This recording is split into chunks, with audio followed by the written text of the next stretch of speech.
Hello friends, how are you today? Thank you so much for being with me here today. I didn't introduce myself in my first video. I'm Sarah. I love to read. I love books.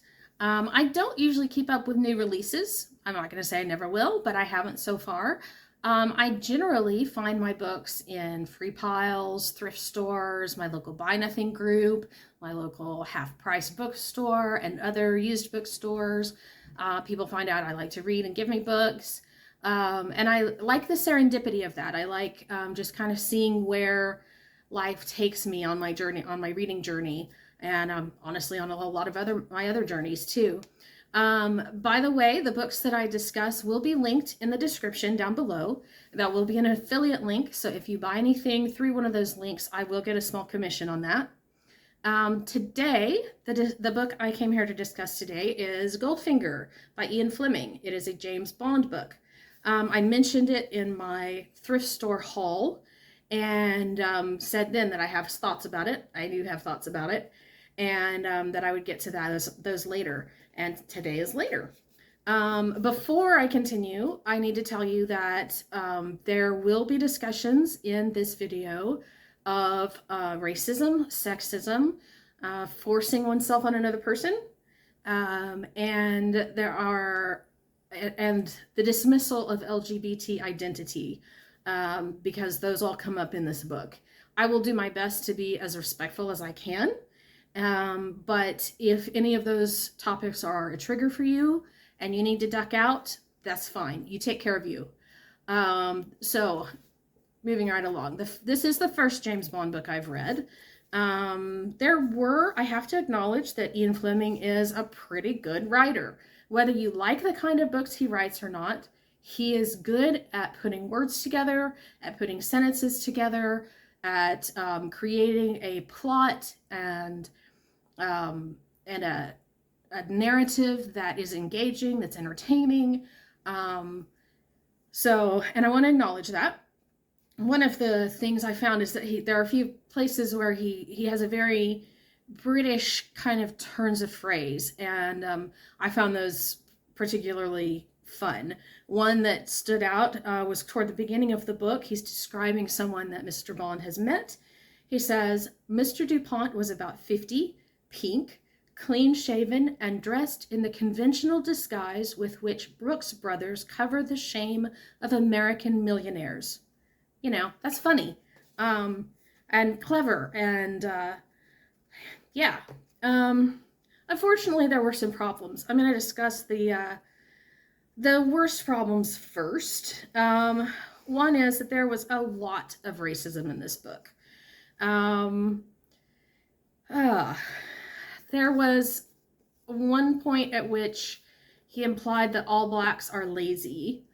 He also, most of the non-Anglo characters in this book are Asian, Korean, and some Japanese. And unfortunately, he's very derogatory toward them. He constantly calls them apes, and used some descriptions that I would be embarrassed to repeat or to read aloud.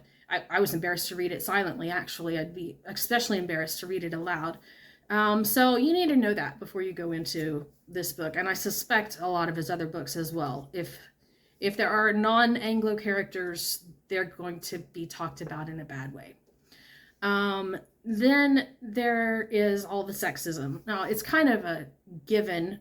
Anybody who knows anything about James Bond knows that he's a sexist. He thinks all women are there to please him, and he is incapable of displeasing them. He objectifies them constantly.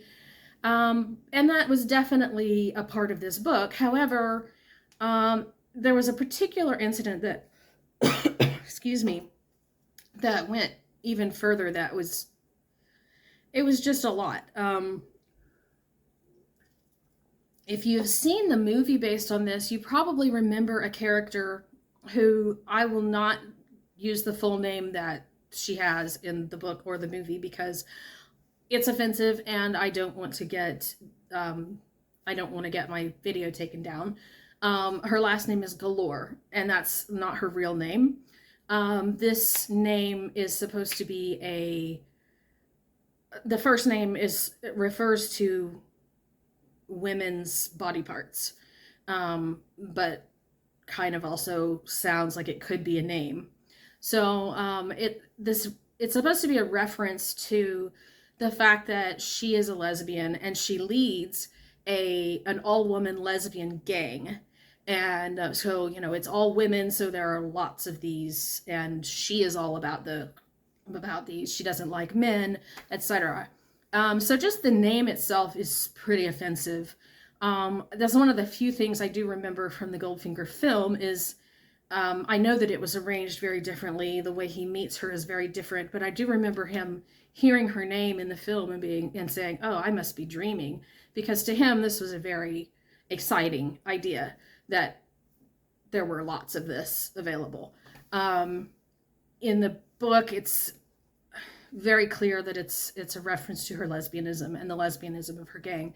However, at the end of the book, she comes on to James Bond. My understanding, again, I've seen the movie, but it's been so long I don't remember much. My understanding is that in the movie, he kind of forces her, and how much that is understood to be bad, I don't remember, unfortunately. I do intend to go and watch the movie again just to kind of compare to what I just read. But, he converts her by forcing her to be with him. In the book, he does not force her. She comes on to him, and he, of course, accepts. And he says, "They told me you only liked women." She said, "I never met a man before." And I just have the biggest eye roll for this. And then the next thing she says is she tells him how she was assaulted by her uncle when she was a child. But now, that's what turned her off from men. And now she's finally seen a real man, him, and she's ready to be with him now. And it's just not how any of that works. It's not how any of that works. So that was, I found extremely offensive in this book. A couple of things that aren't particularly offensive, but I thought were not great about this book. He goes into so much detail about things that I just wasn't interested in. There's a chapter in which Mr. Bond plays a golf game against Mr. Goldfinger, and the author describes every single link on the golf course, how many strokes it's supposed to take, how each of them hit the ball, which direction, whether there was a wind or not. There were a few holes where that kind of mattered because Goldfinger cheats and then Bond counter cheats so he can win. And it would have made sense to describe those particular holes so that he could describe their particular actions and how the cheating worked. But the whole rest of the game, I get bored watching golf. I don't want to read an entire game written out. But that's just me. That's me. There was another section where he is describing how James Bond is driving and he goes to the trouble to, he shifted from second to third or from third down to second or something. Again, I don't care. I just do not care. Excuse me. There was a lot of brand name dropping, which, because this book is so much, it's not very recent. It was first published in 1959. Some of that is a little bit interesting because those brands may or may not be as well known today, and it kind of helps create the 1950s vibe, and that can be a little fun, but mostly it just felt like name dropping and trying to be relevant in a way that is very cemented to the time instead of timeless. So yeah, the only other, this is a fairly nitpicky thing, he never calls him James Bond. He never calls him James. A few other characters sometimes call him James, but Fleming always calls him Bond. Bond this, Bond does that, Bond did the other, Bond thought, Bond felt. And I found that slightly annoying, and then I thought about it, and I understand that Fleming was really trying to depersonalize James Bond. He was trying to make him sound inhuman and feel more like a tool in the government's hands, and I think that he may have done that on purpose for that reason.